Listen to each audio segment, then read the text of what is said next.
Warning, this video may be disturbing to watch for some audiences. I put my dad's toothbrush in my butt. / confessions. The most disturbing confessions from anonymous people of Reddit. I absolutely hate how internet spurgs romanticize the computer science degree. Seriously, all these redditors and college youtubers keep regurgitating this outdated notion that CompC is this godlike degree that will carry you through life. Any kids reading this, do not fall for this misinformation.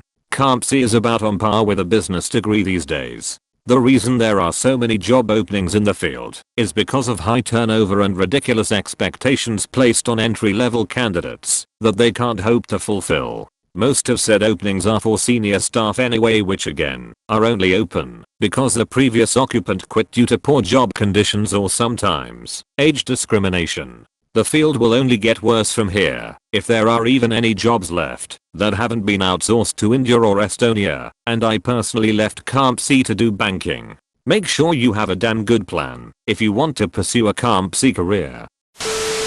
I want to kill myself. I have been thrown out my mom's house after my dad left her. My dad picked me up and raised me for 2 years. We lived in a shithole for a long time, but I never said anything. I loved him knowing he did his best. We didn't have lots of money, but I didn't care. Recently we got into a fight and he said I'm a burden and he doesn't love me and I don't have anything in this life anymore. I just want to get things off my chest because I'm really close to breaking apart.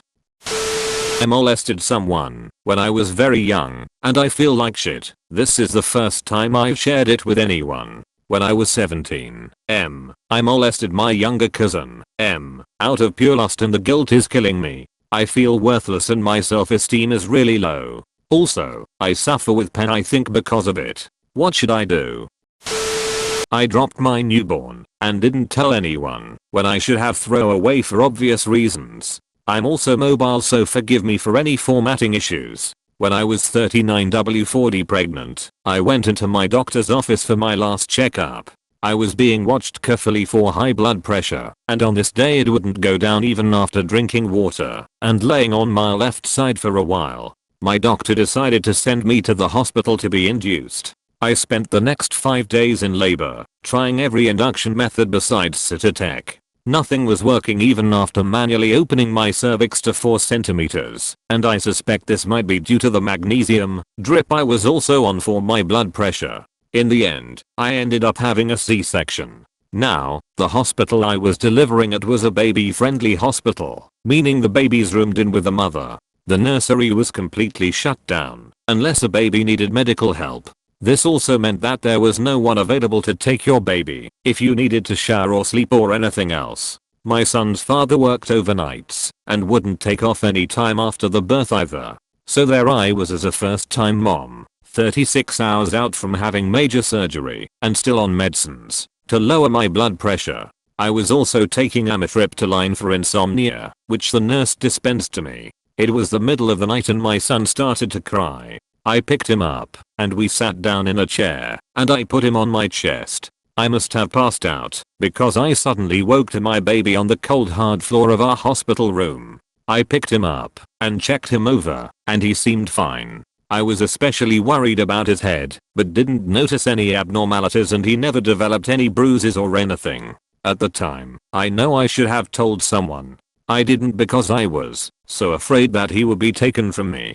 I was so afraid anyone would think I was unfit or couldn't be trusted. I never told my son's father because he was abusive and this was something that would put me at risk to his wrath. So, I never told anyone. I'm deeply ashamed about it. The mom guilt I have feels crushing sometimes. My son is 5 years old now and pretty healthy, but struggles with some aspects of speech.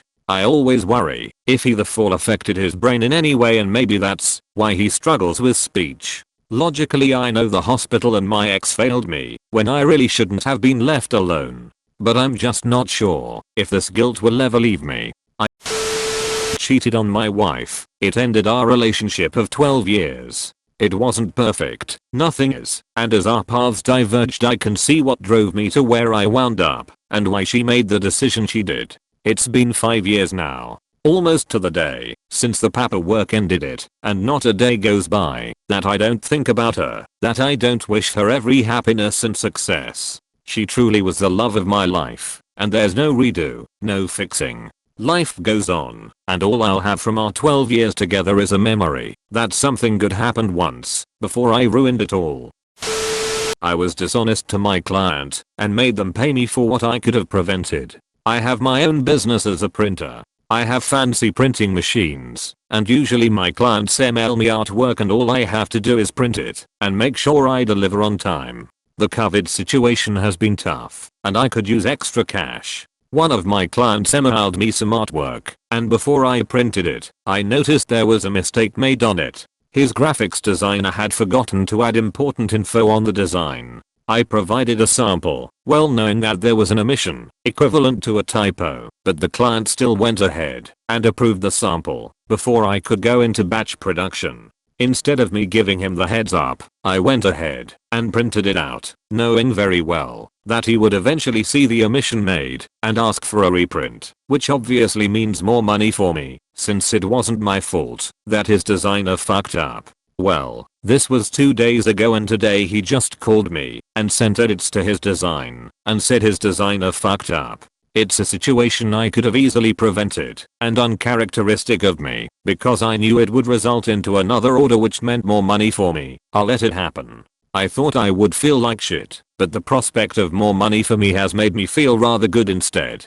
My actual confession is not that I didn't let my client know of the error, but rather that I don't feel as bad as I should. I once put my dad's toothbrush in my butt and put his back on the shelf. I was angry at him for some reason I forget. I guess I was about 9 or 10. Nothing ever happened, and I don't know if he noticed anything, but I think about it every once in a while.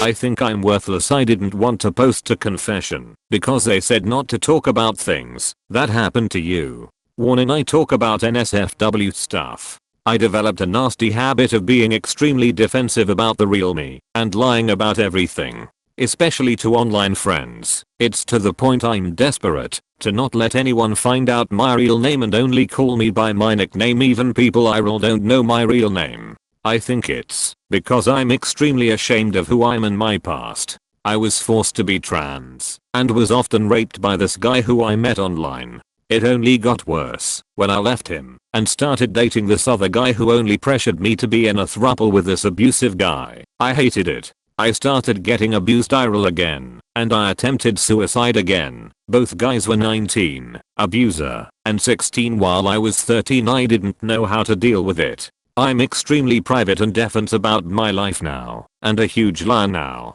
I even act like a completely different person when I'm with people and friends. It scares me how easily I can fake empathy, or blush or arousal or anything else. I believe I'm asexual and romantically stunted because of my ex who I listed first. We dated for 4 years, then broke up for a few years, and got back together in March, then recently broke up again. We are still on and off like every other week, and he never stops telling me all the mean things he used to, but I think it's just his bipolar. I tried for several years, but I never got over him and can't stop loving him. He even baby trapped me then left me when I got pregnant. I know he's a bad person, but I'm also a bad person. I lie so much I don't know what's real anymore. I can't tell if my hallucinations are fake or if my episodes I think I have flashbacks, but I don't think I have PTSD, are just an attention grab. I'm too much of a pussy to commit suicide, but I know I'm worthless. I couldn't even report my partner for forcing himself on 2 preteens. We are young adults now.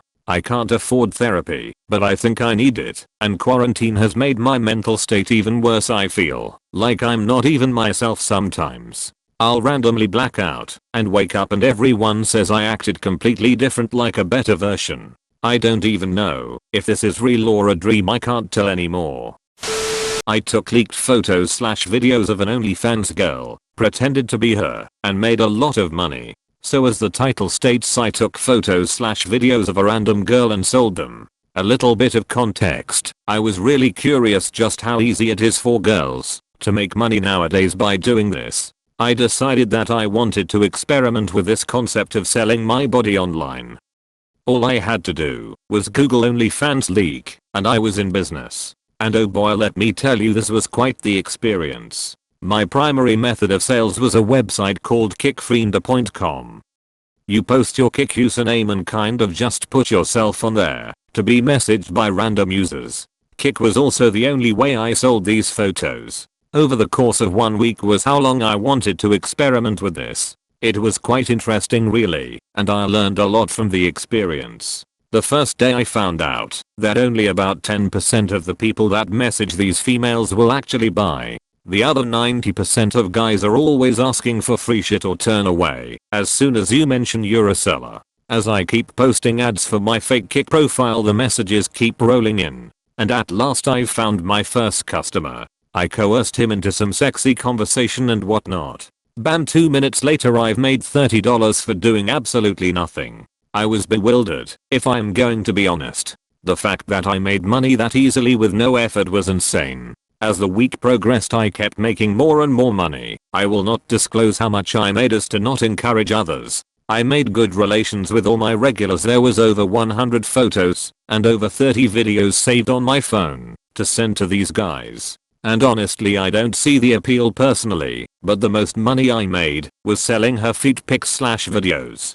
Saw a lot of dicks that I wish I hadn't, but I was determined to make that money. Here's a part as to why I'm confessing though. I took a lot of fucking money from these strangers who had no idea they were being catfished. It makes me realize just how lonely and desperate for attention some of these people are. A simple hello, good night, and how's your day going was enough to keep a lot of these guys buying. I couldn't really deal with the guilt that I was leading these guys on. A lot of them asked for the girlfriend experience.